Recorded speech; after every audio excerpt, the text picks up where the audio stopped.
이 시간도 함께 말씀 보도록 하겠습니다. 오늘 성경의 말씀은 로마서 5장 3절부터 6절의 말씀이지만 6절에 기록되어 있는 한 절의 말씀만 함께 공독하도록 하겠습니다. 로마서 5장 6절 다 찾으신 줄 알고 한 목소리로 함께 공독합니다. 우리가 아직 연약할 때 기약대로 그리스도께서 경건하지 않은 자를 위하여 죽으셨도다. 아멘.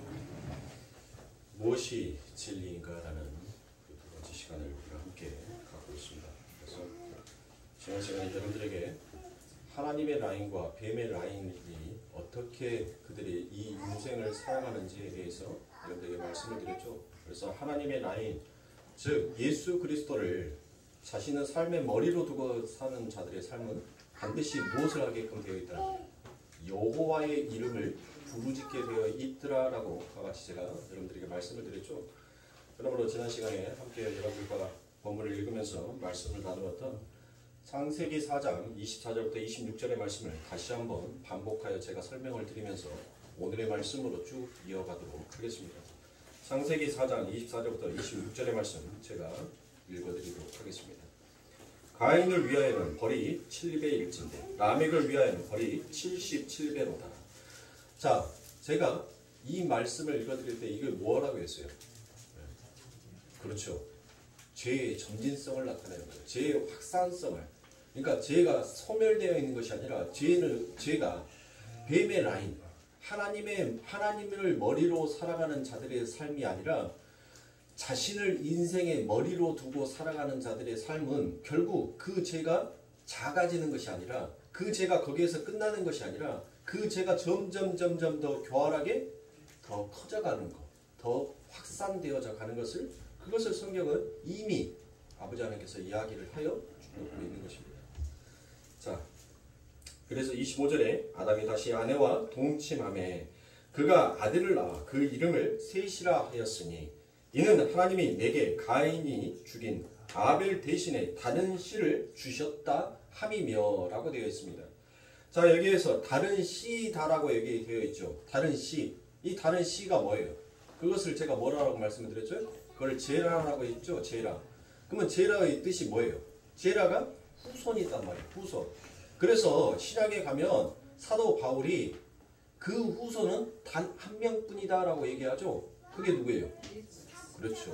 그리스도라는 거예요. 그리스도. 그러면 하나님께서 지금 가인이 죽인 아벨 대신에 다른 씨를 주셨다 하며, 자, 이 말은 지금 그 씨로 인하여서 누가 태어났어요?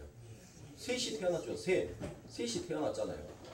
자, 그러면 셋은 지금 누구의 모형이라는 거예요? 누구의 모형? 예수 그리스도의 모형으로 지금 셋이 탄생이 된 거라는 것을 얘기하고 있습니다. 그러고 난 다음에 셋도 아들을 낳고 그 이름을 에노스라 하였으며 그때의 사람들이 비로소 여호와의 이름을 불렀더라라고 같이 얘기합니다. 자, 그러면 예수가 어떤 이들을 낳은 거예요? 예수 그리스도께서 이 땅에 오셔서 예수가 낳은 것이 무엇이냐고요? 예수가 낳은 것은 교회를 낳았잖아요. 그렇죠? 자, 예수가 아들을 낳았는데 그들이, 자, 예수가 아들을 낳았다는 말은 뭐 예수가 결혼을 해서 뭐를 탄생케 했다는 것이 아니라 지금 예수의 모형을 하고 있었던 이 셋이 아들을 낳았는데 그 아들이 누구라는 거예요? 그 아들이 바로 에노스라 하죠. 그러니까 예수가 그 죽으심으로 말미암아 이 땅에 진짜 아버지 하나님께서 원하시는 교회가 탄생이 되어지잖아요. 교회가 탄생이 되어지고 그 교회가 하는 일이 무엇이더라는 거예요? 교회에서 하는 일이 뭐예요, 여러분들? 야, 우리 깨끗하게 살자. 부정하게 사는 자들, 저것들 몰아내자.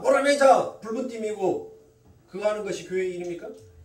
교회는 주의 이름, 여호와의 이름을 부르더라. 그것을 말씀하고 있는 거예요. 그러니까 장차 아버지 하나님께서 예수 그리스도를 이 땅에 보내셔서 하나님의 진짜 교회가 탄생되어질 거고 그렇게 탄생되어지는 진짜 예수 그리스도를 머리로 한 교회는 반드시 예수 그리스도의 이름을 부르는 자들이 모여있는 곳이다라는 것을 하나님께서는 이미 창세기 4장에서부터 그 모든 말씀들을 다 설명하시고 이루어내시는 거예요. 자, 그래서 여호와의 이름의 뜻이 뭐예요? 구원자라는 거죠. 구원자. 여호와는 나의 구원자다라는 거죠. 그렇죠. 그러면 그 구원자는 뭐예요? 마태복음 1장에 가니까 마태복음 1장 21절에 가니까 천사가 마리아에게 딱 나타나요. 그리고 네가 아들을 낳을 건데 그 이름을 예수라 하라. 그가 너희를 구원할 자이로다라고 그와 같이 얘기를 한단 말이에요. 그러니까 여호와의 이름을 부른다는 거, 그 여호와의 이름의 뜻이 뭐예요? 그가 구원자잖아요. 구원자. 그러니까 누구의 이름을 부른다는 거예요? 예수의 이름을 부른다는 거예요. 예수의 이름. 그러니까 하나님을 영접하는 자, 곧 그 이름을 믿는 자들에게는 바로 예수 그리스도, 예수의 이름을 부르게끔 되어 있더라라는 것입니다. 그래서 예수에 의해서 탄생된 성도는 반드시 구원자 예수의 이름만 부르게 되어 있는 것이 바로 그게 아버지 하나님을 머리로 두고 사는 진짜 하늘의 성도들이더라라는 것을 이야기하고 있습니다. 그런데 가인의 후예들은 어떻게 합니까? 가인의 후예들은 여전히 이 땅에서 과학의 문명과 농업과 미모 모든 것들을 다 장악하면서 자기들의 구원과 행복을 위하여서 열심히 달려가는 반면에 셋의 후손들은 그 씨의 후손들은 이 땅 위에서 예수의 이름만 부르더라는 것입니다. 그들은 그 어떤 외모도 구축해낼 수가 없고 세상의 그 어떤 가치와 힘도 그들은 쌓을 수가 없기에 그들이 오직 할 수 있는 것은 무엇밖에 없어요? 예수의 이름만 부르는 것밖에 없더라는 것입니다.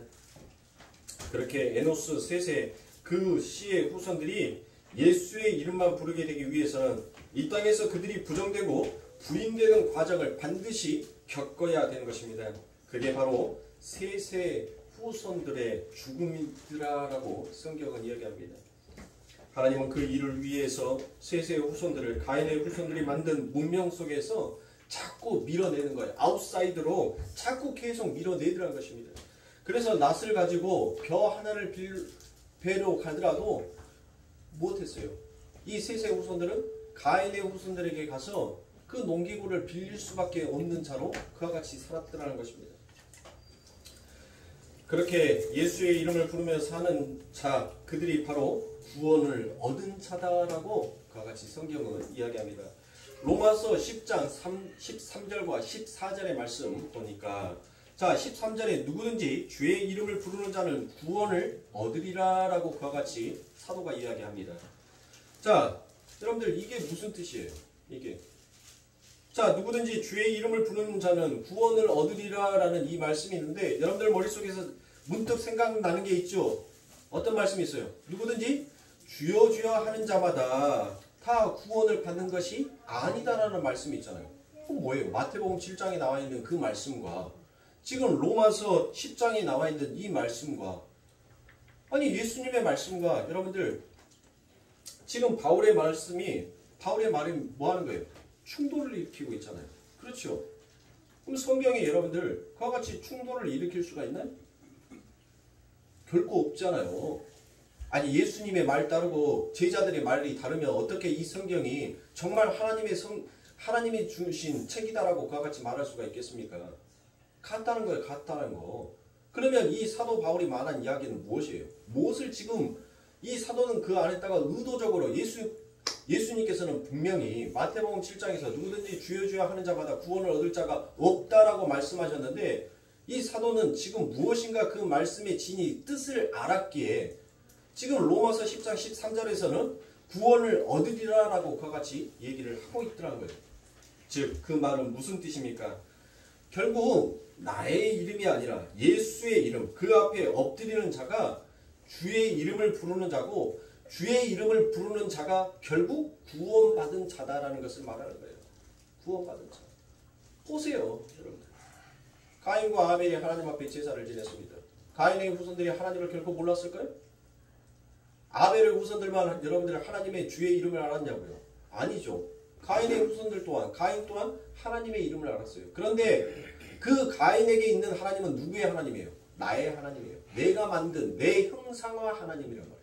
아벨은 나의 하나님이라고 여기지 않았어요. 이 말을 여러분들이 오해하시면 안 됩니다. 내 형상 속에서 내가 받고 싶고 내가 보상을 받고 싶고 내가 좋아하는 내가 원하는 그런 하나님이 아니라 그냥 공평하신 하나님, 정의로우신 하나님, 의로우신 하나님으로 그는 아벨은 그 하나님을 섬겼단 말이에요. 그러니까 누구에게든지 다 주의 이름은 있어요. 주의 이름은 예수를 안 믿는 사람도 그들만의 신의 이름이 있단 말이에요. 그들의 신의 이름을 부른다고 해서 그들이 구원을 얻는 것이 아니다란 거예요. 너희들이 진짜 하나님의 은혜를 알면 그 예수의 이름 안에 어떤 권세와 능력이 있는지를 너희가 알면 그 은혜를 깨닫는다면 너희들은 반드시 못하게 되어 있다는 거예요. 그 예수 이름 앞에 너희의 모든 것들을 다 부정하고 부인하면서 오롯이 그 예수 그리스도만 너희들의 삶 가운데 인정하는 자로 그 앞에 넙죽 엎드릴 수밖에 없다는 거예요. 그런 자가 바로 구원을 얻은 자다라고 그와 같이 얘기합니다. 그러니까 사도가 지금 여기 13절에서 얘기하는 것은 뭐예요? 너희가 진짜 예수를 믿는다면, 너희가 정말 예수 그리스도를 너희들의 삶의 머리로 두고 있다면, 너희들은 그냥 입으로만 너희가 바라는 형상의 하나님만 너희가 그려놓고 만들어놓고 소원하는 것이 아니라 너희들의 삶 가운데 주어지든 주어지지 아니하든 너희들은 늘 인생 가운데 있어서 그 하나님 여호와 이름을 부르짖게 되어 있더라는 것입니다. 사랑하는 성도님들,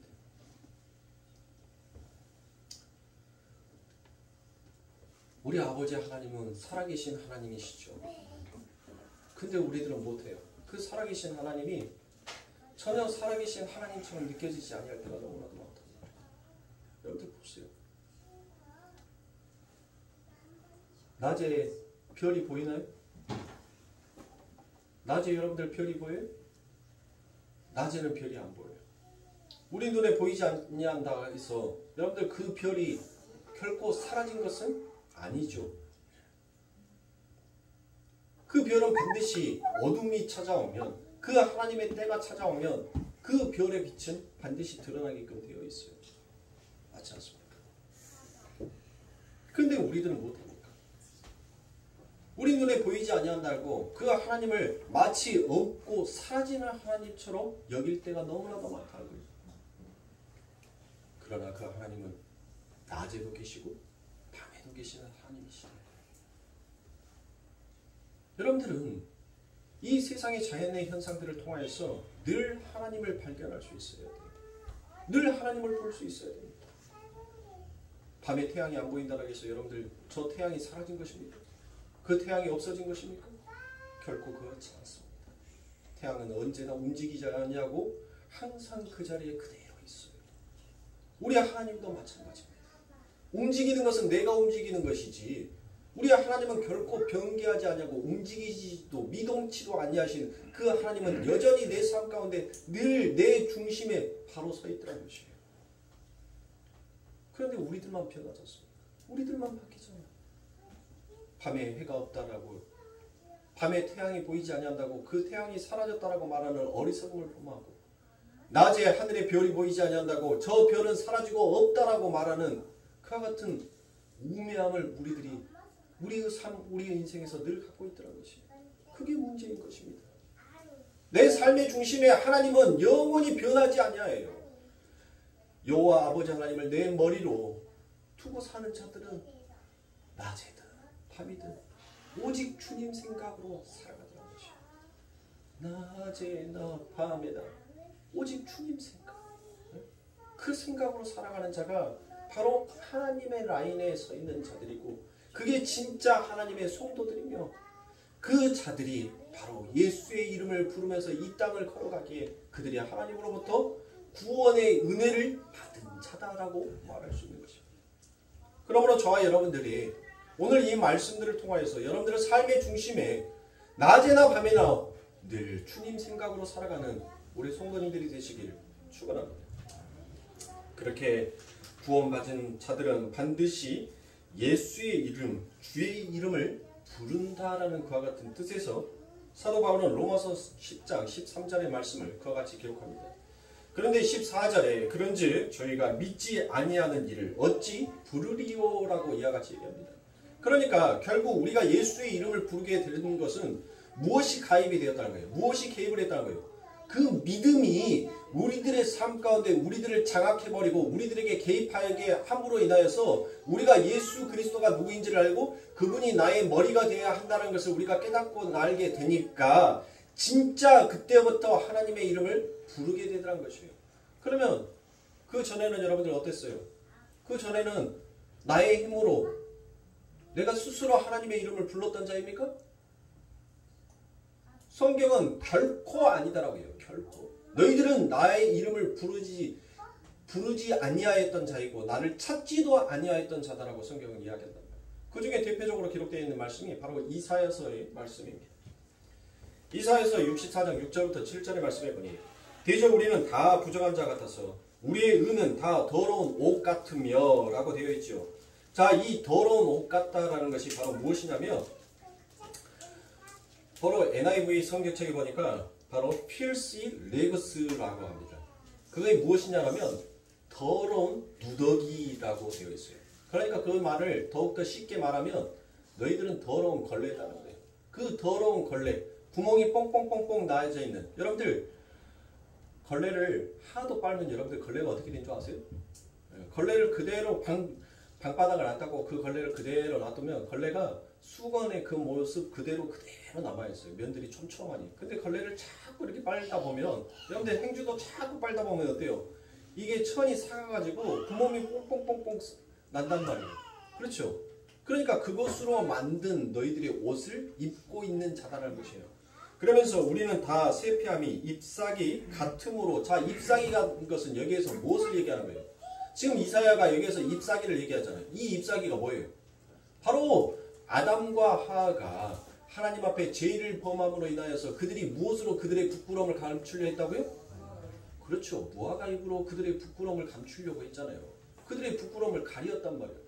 그런데 여러분들 보세요. 그것이 바로 그 무화과 잎은 여러분들 뭐예요? 좀 있으면 여러분들 그 무화과 잎에도 무엇이 나는 거예요? 구멍이 나잖아요. 그렇죠. 구멍이 나요. 구멍이. 뽕뽕뽕뽕 구멍이 난단 말이에요. 그것으로는 도저히 우리의 치부와 우리의 부끄러움을 가릴 수 있어요? 없어요? 가릴 수가 없잖아요. 가릴 수가 없잖아요. 그러므로 우리의 죄악이 바람같이 우리를 몰아가나니 주의 이름을 부른 자가 없으며 스스로 분발하여 주를 붙잡는 자가 없사오니 이는 주께서 우리에게 얼굴을 숨기며 우리의 죄악을 인하여 우리로 소멸되게 하셨음이니라 라고 이와 같이 얘기합니다. 그렇죠. 정확하지 않습니까? 그러니까 이 땅에 태어나서 살아가는 모든 인간의 실존이 바로 이 이사야서 64장의 이 말씀과 같다는 거예요. 자기의 힘과 자기의 노력으로 열심히 자기의 치부, 자기의 부끄러움을 감추려고 하지만 그것으로는 여러분들 결코 감출 수가 없더라는 것이에요. 그런데 거기에 주의 이름을 부르는 자로 만들어내는 게 바로 그것이 무엇입니까? 그게 구원이라는 거예요. 그게 구원. 그렇게 하기 위해서 다 무엇하셨다는 것이에요? 우리로 소멸되게 하셨음이라고 얘기하죠. 그러니까 소멸되게 하셨다는 것은 뭐예요? 내가 지금까지 나의 힘으로, 나의 능력으로, 나의 열심으로, 나의 치부를 감추려고 했던 그 모든 것들을 하나님께서 뭐 했다는 거예요? 다 소멸되게 했다는 거예요. 다 죽여버렸다는 거예요. 죽였다는 거. 자, 그래서 그렇게 부르는 자들이 이제 무엇을 깨닫게 되더란 것이에요? 하나님께서 그렇게 다 소멸시켰잖아요. 그리고 난 다음에 주의 이름을 부르는 자들이 결국 무엇을 깨닫게, 하나님은 반드시 우리를 가르치시기 위해서, 우리를 책망하시기 위해서가 아니라 우리를 바른 길로 인도하시기 위해서 우리를 가르치신 거란 말이에요. 그러면 그런 모든 것들을 부인되고 부정되게 만들어 놓으시고 하나님께서는 그때 드디어 너희들에게 주어진 것이 무엇인지를 하나님은 깨닫게 하신다는 거죠. 그게 뭐예요? 아, 하나님, 나의 힘으로는 도저히 이 구원을 이루어낼 수가 없군요라는 것을 당신의 성도들의 삶 가운데, 구원받은 자의 삶 가운데 그것을 반드시 깨닫게끔 만드시다는 것이에요. 그런데 그게 뭐예요? 우리가 부인되고 부정되는 것이 뭐예요? 그게 바로 육의 죽음이라는 거예요. 제가 여러분들에게 죽음을 말씀을 드리니까 여러분들이 자꾸 오해를 하시는 분들이 계시는데, 죽어야 산다, 죽어야 산다라고 얘기하니까 내가 진짜 죽어야 하나? 라고 여러분들 오해하시는데, 성경은 여러분들 이 죽어야 한다는 것을 결론적으로 무엇이다라고 얘기하냐면 벗으라라고 얘기를 합니다. 벗으라. 내가 내 삶 가운데 있어서 명예를 위하여서 달려가는 그 마음을 벗어버리라는 거예요. 그 마음을 내려놓으라는 거예요. 그것을 벗어났을 때 진짜 하나님께서 너희를, 제가 오늘 베드로전서 5장 6절에서 무엇을 말씀드렸습니까? 제가 예배 시작 전에 여러분들에게 성경 구절을 항상 읽어드리는데 베드로전서 5장 6절에서 여러분들 하나님께서 높이실 때가 있다는 것이에요. 그렇게 내가 벗겨지고 내가 그렇게 낮추어져 가니까 하나님께서 우리를 높여주실 때가 있더라는 것입니다. 그러므로 사랑하는 성도님들, 죽는다는 것은 벗어버린다라는 그와 같은 뜻으로 여러분들이 잘 받아들이시면 돼요. 그래서 골로새서에서도 골로새서 3장 7절에서 무슨 말씀이 나와 있습니까? 너희의 옛사람을 그의 모든 행위를 벗어버려라 라고 그와 같이 얘기합니다. 그리고 난 다음에 8절에서 무엇을 얘기합니까? 새 사람, 새 옷을 입으라 라고 그와 같이 얘기를 했잖아요. 그러니까 우리들의 삶, 성도들의 삶, 하나님을 머리로 두고 살아가는 진짜 하나님의 교회는 무엇하더란 것이에요? 나의 육신의 옷을 벗어버리는 거예요. 내 삶 가운데 내 스스로 구원을 이루고 내 스스로 행복을 찾겠다라고 생각하는 모든 것들을 전부 다 예수 그리스도 앞에서 다 내려놓더란 것이에요. 다 벗어버리더란 거예요.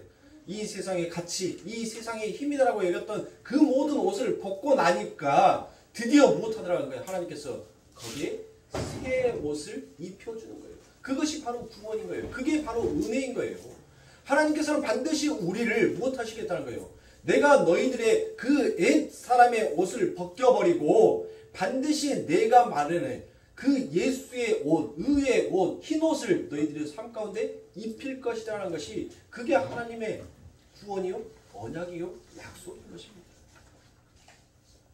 그래서 성도는 이 삶을 반드시 그와 같은 삶으로 살아가게끔 되어 있습니다. 그렇게 세세의 후손들이 여호와의 이름을 부르면서 하늘을 소망으로 살아가는데 거기에서 또 분리가 일어나게 되더라는 것입니다. 그렇죠. 자, 어떤 분리가 일어나게 됩니까? 자, 이 셋을 낳고 에노스의 이야기가 쭉 끝나고 난 다음에 그 다음에 이어지는 이야기가 누구의 이야기로 나옵니까? 창세기에 가면 노아의 이야기가 이제 등장을 합니다. 하나님께서 느닷없이 왜 노아의 창세기 7장에 가면 여러분들 어떤 얘기가 나오냐면 창세기 7장에 가면 누가 누구를 낳고 누가 누구를 낳고 누가 누구를 낳고 누가 언제 죽고 누가 낳고 누가 죽고 누가 낳고 누가 죽고 그 얘기를 하다가 느닷없이 하나님의 심판의 이야기가 떡하니 나와요. 네? 그 이야기는 뭐예요? 지금 하나님께서는 지금 여기에서 또 분리를 일으키신 거예요. 성도들에게 이 글을 읽는 독자에게 너희들의 삶 가운데 너희 스스로 너희의 머리로 살고자 싶어하는 자들의 삶과 하나님의 은혜로 너희들이 살아가는 자의 삶이 어떠한지를 하나님께서는 다시 쪼개기 시작하시네요. 자, 보세요. 그래서 창세기에 가니까 하나님의 은혜를 입은 노아의 모습과 하나님의 은혜 밖에 있는 세상이 또 그와 같이 분리가 일어나기 시작하더라는 것입니다.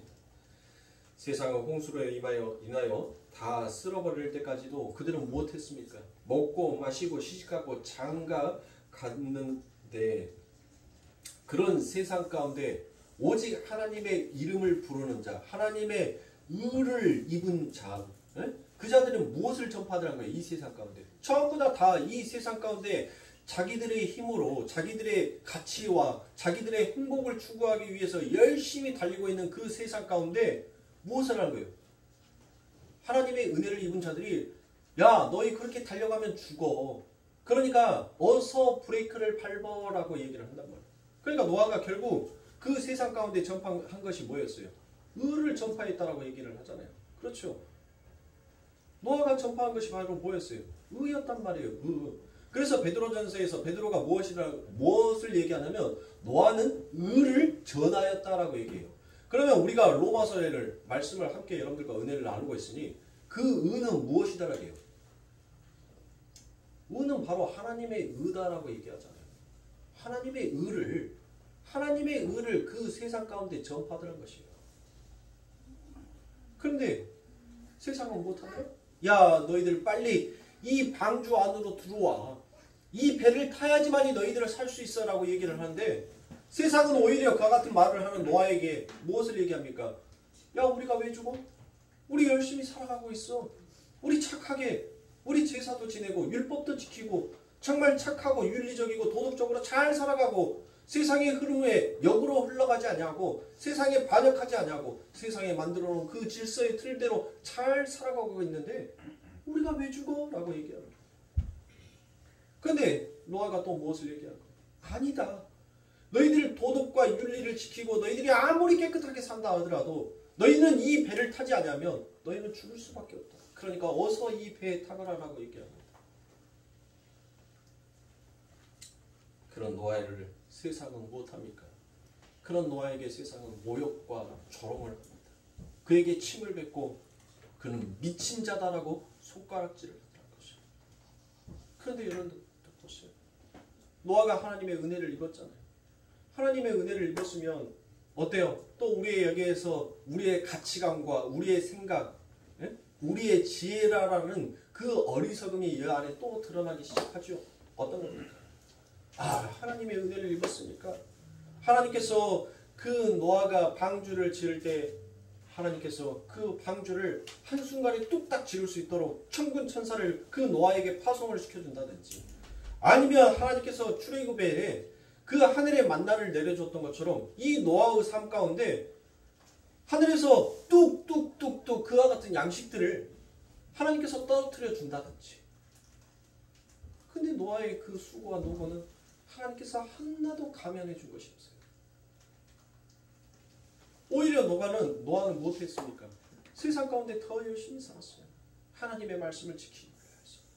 그리고 세상의 사람들로부터 아버지 하나님의 이름이 욕되지 아니하게끔 그 노아는 자기의 식솔들을 위하여서 정말 부지런히 농사를 지으면서 살아왔습니다.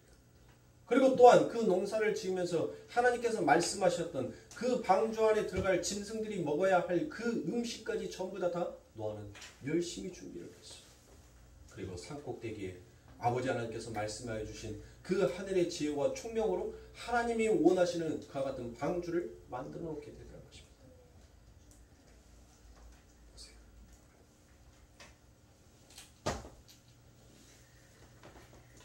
우리는 하나님 내게 축복을 내려주십시오. 복을 내려주세요.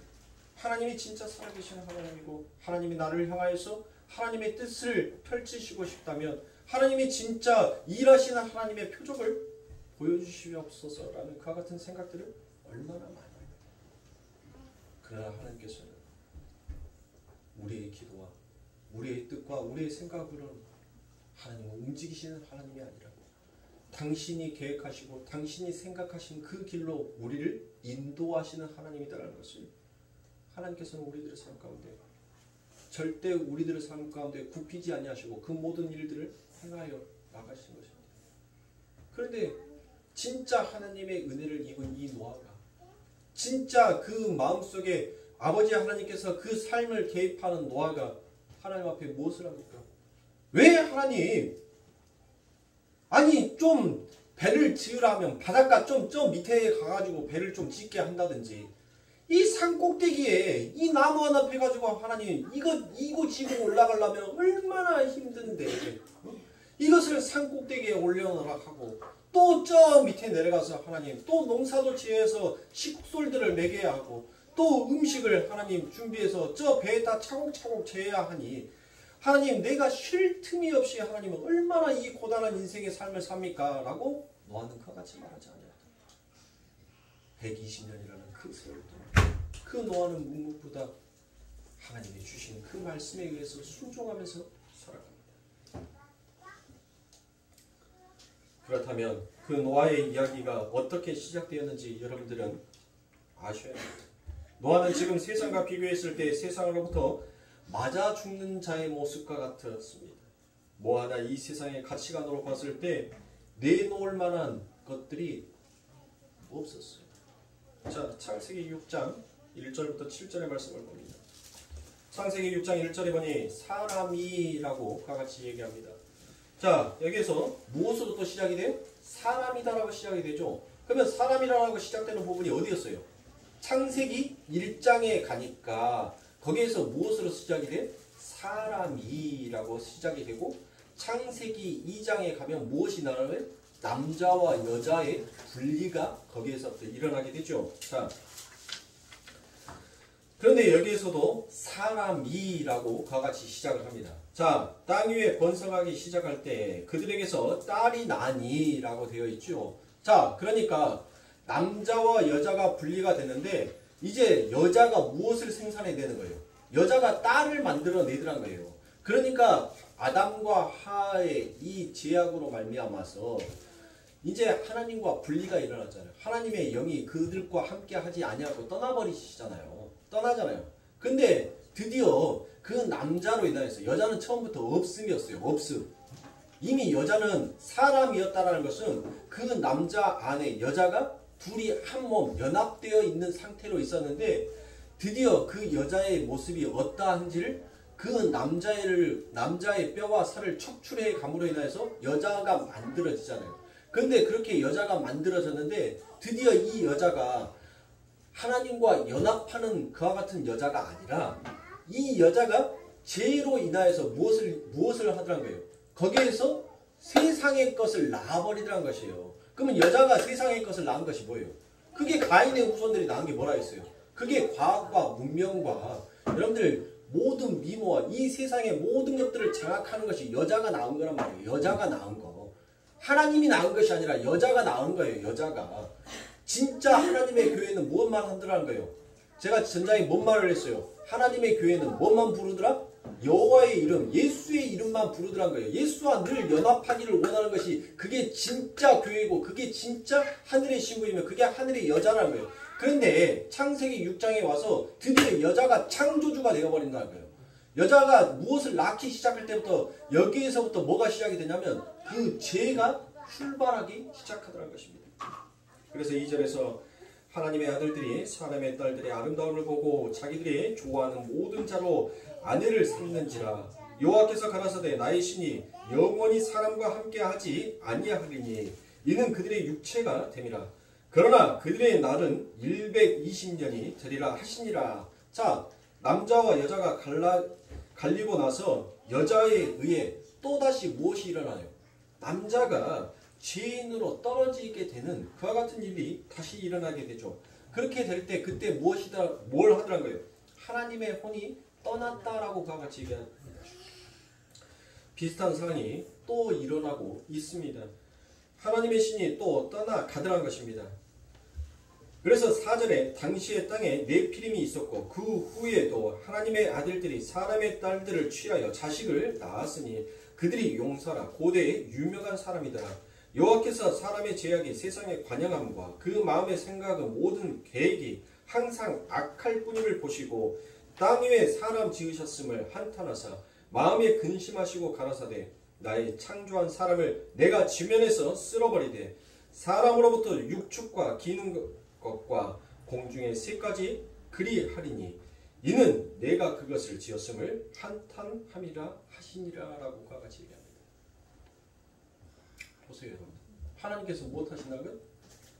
하늘에 있는 것과 땅에 있는 것을 모든 것들을 하나님께서 뭐 하시겠다는 거예요? 이제 쓸어버리겠다는 거예요. 결국 이 세상의 끝은 뭐예요? 결국 이것으로 끝나는 거예요. 이것으로 끝나는 거예요. 그 뒤에 어떤 이야기가 더 이어지질 않는단 말이에요. 어떤 이야기가 두어지질 않아요. 이것으로 이 세상은 끝인 거예요. 자, 그래서 끝이다, 끝난다라고 되는데, 자 보세요. 이렇게 멸망받아 마땅한 그 안에 누가 노아와 그 식구들이 들어가 있더라는 것이에요. 그렇죠? 근데 그들이 여러분들 빠져 있어요? 자, 즉 무슨 말이냐면 하나님께서는 분명히 이 땅을 쓸어버린다라고 말씀하셨을 때 하나님께서는 그 위에 무엇을 말했어요? 하나님의 아들과 사람의 딸들의 합작품이 이 지면에 가득하더라라는 것이에요. 가득하더라. 네? 사람의 딸들이 가득함을 보시고 하나님께서 무엇 하시더라? 한탄하셨다라고 얘기를 했잖아요. 한탄하셨다. 그럼 여러분들 노아는 어떤 자였어요? 노아는 어떤 특별한 제한적인 그래서 너를 제외하고 나머지를 내가 다 쓸어버리겠다는 그 말씀입니까?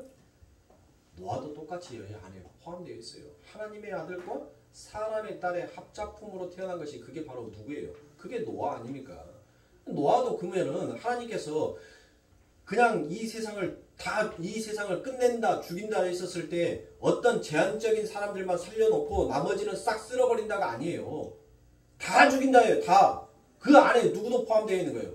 노아도 포함이 되어 있는 거예요. 노아 역시도. 그런데 그 노아에게 하나님께서 무엇을 입혀버린 거예요? 은혜를 입혀버렸다는 거예요. 은혜를. 그것은 지금 무엇이에요? 그게 바로 구원이더란 거예요. 구원을 설명하는 거예요. 내가 너희들을 어떻게 산자로 살려낼 것인지를 하나님께서는 지금 이 노아의 이야기를 통해서 말씀하고 계시는 거예요. 너희들이 어떤 서민이어서 너희가 율법과 진리를, 율법과 제사를 지내고 나의 여호와의 이름을 알아서 내가 너희들을 살려둔 것이 아니라 너희들은 다 쓸어버려야 할 마땅한 자임에도 불구하고 창세 전에 예수 그리스도의 피로 살려내야 할 자가 있기에 내가 너희들을 살려낸다라는 그 말씀을 하고 있는 거예요. 그 구원의 이야기를 하고 있는 것입니다. 자, 그런데 여러분 보시죠. 이 하나님의 아들과 사람의 딸들의 이야기는 바로 우리 안에 남자와 여자가 공존하는 상태, 즉 이 땅에 내려와서 여기서 우리가 무슨 자가 되고 싶어 하더란 거예요. 우리가 유명한 자, 그 유명한 자를 뭐라고 얘기합니까? 성경에서는. 지금 오늘 본문에서는 그 당시에 네피림이라고 하잖아요. 네피림이 있었고 라고 되어 있죠. 그렇죠? 선악과 따먹은 아담들의 추구, 이것들이 바로 뭐예요? 내가 되고 싶은 거란 말이에요. 내가 되고 싶은 거예요. 이 땅의 모든 자들이 추구하는 그 가치가 바로 무엇이냐면 내가 바로 용사가 되고 유명한 자가 되고 내가 거인이 되는 것이 바로 이 땅에 아담의 후손으로부터 출발하는 모든 인간들의 추구란 말이에요. 이게 세상의 가치와 세상의 힘을 갖는 것.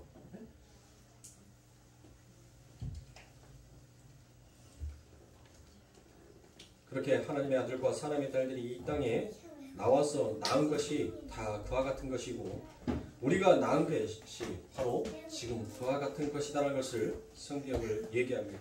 그런데 그런 것을 낳았던 우리들을 하나님께서 무엇하셨어야 돼요?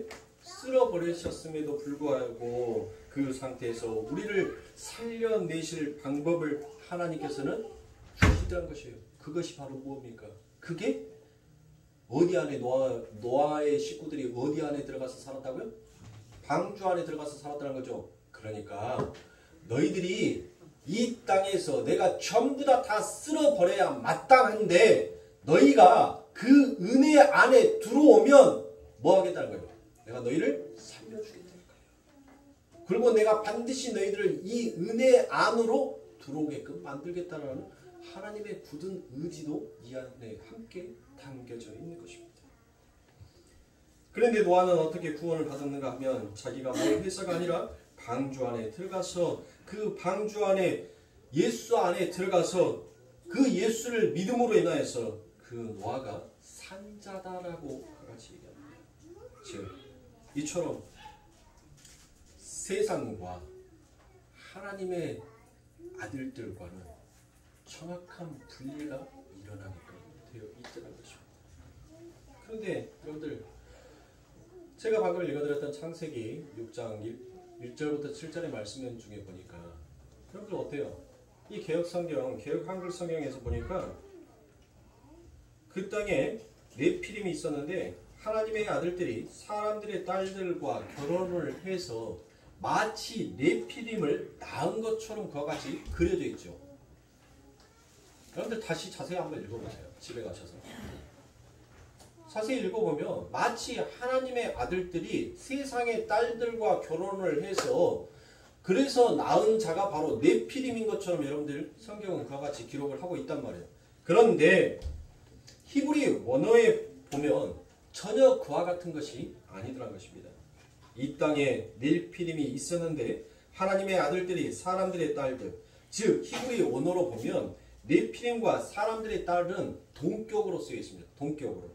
그러니까 네피림 사람들의 딸은 이 세상에서 거인이 되고자 하는 자와 하나님의 아들이 결혼을 하여 우리가 하나님의 아들인 하늘의 장자인 우리가 선악과를 물고 이 세상에 내려오게 되는 것이고, 내려와서 무엇을 배우게 된가 하면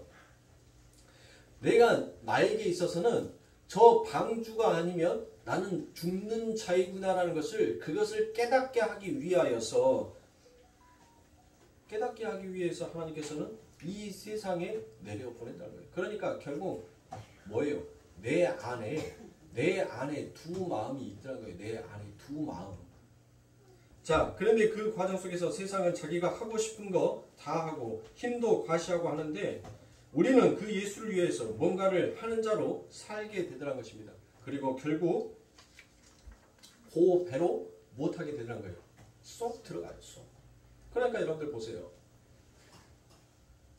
세상에 봤었을 때는 노아와 그 식솔 8명이 그 방주 안에 들어갔을 때는 여러분들 어떤 것으로 보입니까? 죽어있는 자, 관 속에 마치 들어간 것처럼 보이니까, 죽어있는, 세상이 봤었을 때는 뭐예요? 죽어있는 것처럼 보이잖아요. 그런데 그 방주 안에 들어가 있는 자들이 세상을 봤을 때는 무엇하는 거예요? 죽은 자처럼 보이지 않습니까? 죽은 자처럼. 그런데 이 이야기가 여러분들, 이 이야기가 어디의 이야기로 전개가 되냐면, 다니엘서에 가면 여러분들 그 풀무불이 얼마나 여러분들 뜨거웠는지, 그 옆에 있는 병사가 무엇합니까? 서 있는데 그 불이 얼마나 뜨거웠는지 그 불에 의해서 다 죽어버린단 말이에요. 그런데 거기에 다니엘의 세 친구가 그 풀무불 안으로 좋다, 나는 간다, 나는 들어간다 라고 했습니다. 그렇죠. 그들이 누구입니까? 사드락과 메삭과 아벳느고. 그들이 결국 그와 같이 풀무불 안으로 들어갔어요. 세상에 봤었을 때는 그들이 그 풀무불 안에 들어갔으니까 무엇한 거예요? 세상에 봤었을 때는 그들이 그 풀무불 안에 들어갔으니까 야, 이제 저들은 죽었다라고 했는데, 아니 세상이 다시 보니까 무엇하는 거예요?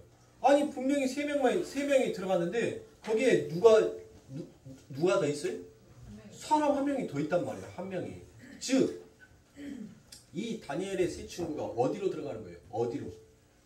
방주 안으로 들어갔단 말이에요. 그래서 세상이 바라봤었을 때는 너희는 이제 죽었다라고 얘기를 했는데, 오히려 그 방주 안에 들어가 있는, 그 풀무불 안에 들어가 있는 자들이, 예수 안에 들어가 있는 자들이 이 세상을 봤을 때는 못하더란 거예요. 세상을 봤을 때 세상이 불에 타 있는 것처럼 보일 거 아닙니까? 안 그래요? 여러분들이 잠수 한번 해보세요. 물속에 들어가서. 그리고 그 주변에 있는 사람들을 여러분들 한번 봐보라고요. 잠수를 해서 이렇게 위에를 쳐다보면 여러분들 뭐예요? 물 밖에 있는 사람들이 전부 다 그 물에 잠겨 있는 것처럼 보인단 말이에요. 지금 하나님께서는 이 다니엘서의 이야기를 통해서 하나님의 은혜 안에 들어가 있는 자만 무엇한 자다라는 거예요? 산자다라는 것을 하나님께서는 얘기를 한 겁니다. 산자다.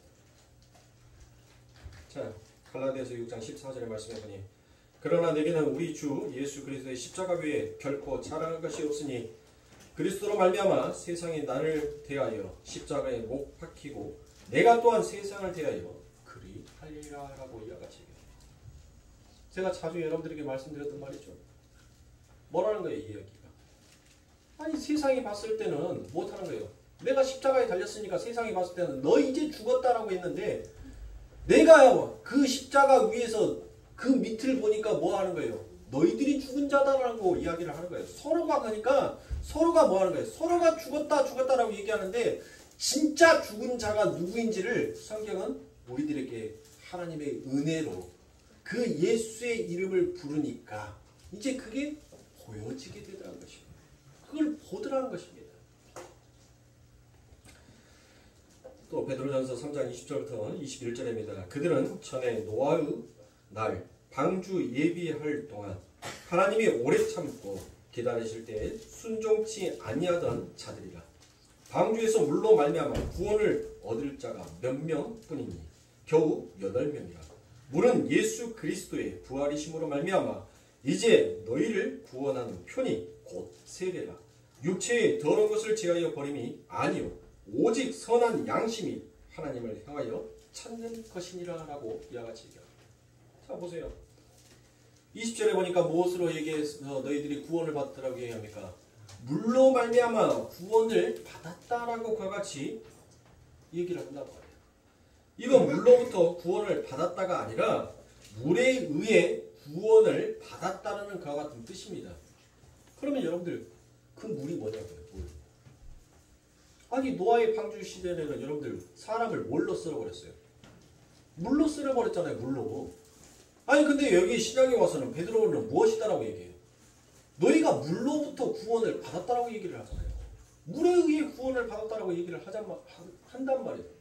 그러면 도대체 창세기에서 말하는 그 물은 뭐고 이 베드로가 지금 이야기하는 이 물은 도대체 뭐냐고요.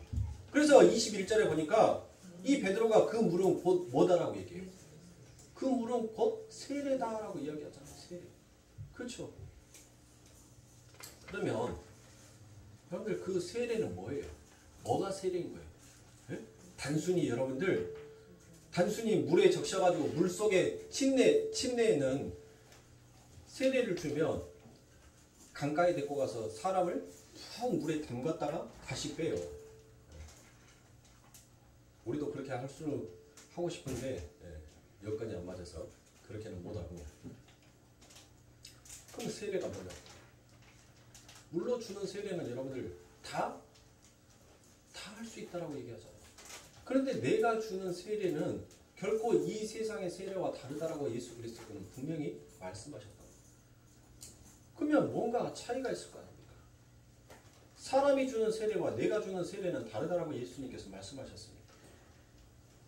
그러면 사람이 주는 세례를 받아야지 우리가 구원을 받습니까? 아니면 예수 그리스도께서 주신 세례를 받아야지 우리가 구원을 받습니까?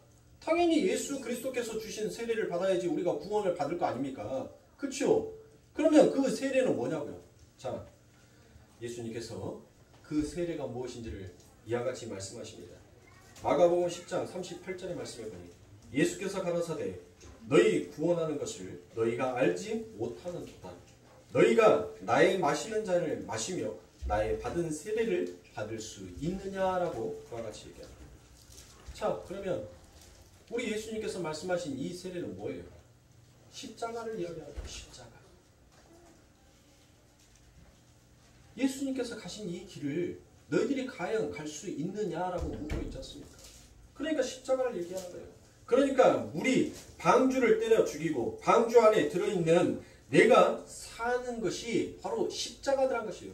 예수 그리스도께서 십자가에 못 박혀 죽으심으로 인하여서 죽어야 할 내가 뭐 하는 거예요? 내가 그 십자가에 달려서 죽어야 하는데 예수 그리스도께서 죽으심으로 말미암아 내가 살아나게 되는, 그러니까 방주의 이야기를, 지금 그 물의 이야기를 예수님께서 하고 계시는 것입니다. 그래서 물에 의해 내가 살았다라고 그와 같이 얘기하는 것입니다.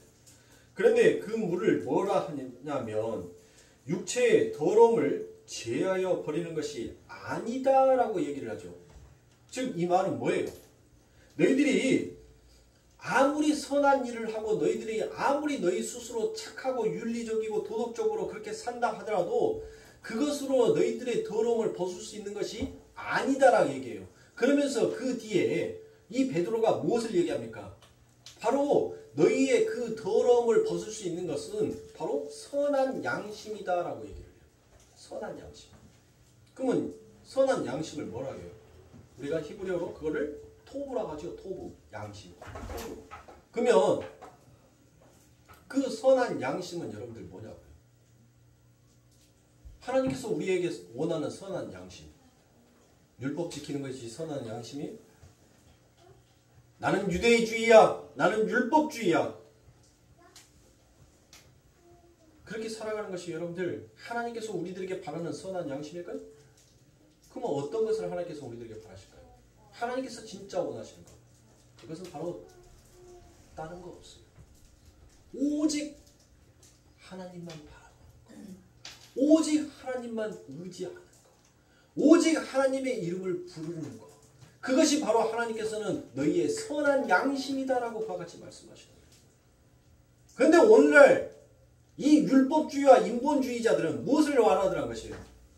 착하게 살아. 도덕적으로 윤리적으로 바르게 살아. 열심을 내. 근데 그 안에 뭐가 다 빠져 있어요? 그게 나쁜 말이에요? 결코 나쁜 말은 아니에요. 예수 믿는 사람이 더욱더 착하고 윤리적이고 도덕적으로 살아야죠. 그런데 그 안에 뭐가 빠져버린 거예요? 예수가 빠져버리더란 거예요. 예수가. 우리는 예수를 위하여서 내가 더욱더 도덕적으로 살아야 되고, 우리는 예수를 위하여서 더욱더 윤리적으로 살아야 되고, 내가 예수를 위하여서 더욱더 율법을 지키기 위한 자로 살아야 한다는 것이에요. 예수가 빠져버린 내가 그 위에서 나는 이렇게 살아야 돼, 이렇게 살아야 돼, 이렇게 살아야 돼 하는 것은 나를 스스로 의로운 자다라고 칭할 수밖에 없는, 마치 예수님께서 누구에게 욕을 했어요? 누구에게 욕했냐고요? 알잖아요. 자. 그래요. 바리새인들과 서기관들에게 욕을 했잖아요. 네? 하나님, 나는 버러지와 같습니다. 나는 부정한 자유입니다 라고 얘기했을 때 예수님께서 그 자한테 가가지고 알아 이 독사이 새끼야 하고 그렇게 욕했냐고요? 아니잖아요.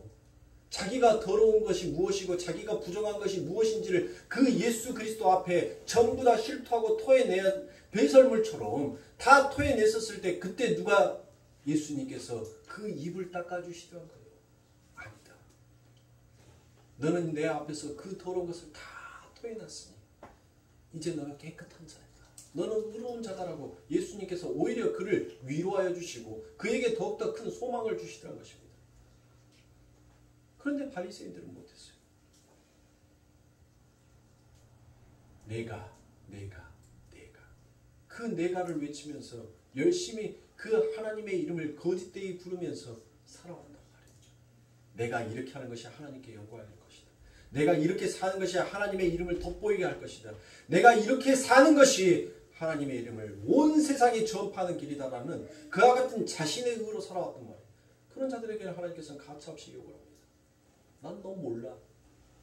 나는 도무지 네가 누구인지 나는 알지 못하겠다라고 그와 같이 말씀하십니다. 그러므로 사랑하는 성도님들, 여러분들은 과연 어떤 양심으로 이 세상을 살아가고 계십니까? 과연 여러분들은 무엇으로 여러분들의 더러움을 씻고자 싶어 하십니까? 우리의 힘으로 더러움을 씻을 수도 없고 우리의 힘으로 구원을 성취해낼 수도 없습니다. 그러므로 여러분들은 이 힘들고 어려운 이 세상을 살아가면서 정말 예수의 이름을 부르면서 예수를 바라보면서 예수를 의지하면서 살아가야 하는 것이 마땅하지 않겠습니까? 사랑하는 성도님들, 바람이 불면 제일 먼저 그 바람을 환영해주는 자가 누구인 줄 아십니까? 이 세상에서 바람이 불면 그 불어오는 바람에게 가장 먼저 손짓하는 자가 누구인 줄 아세요?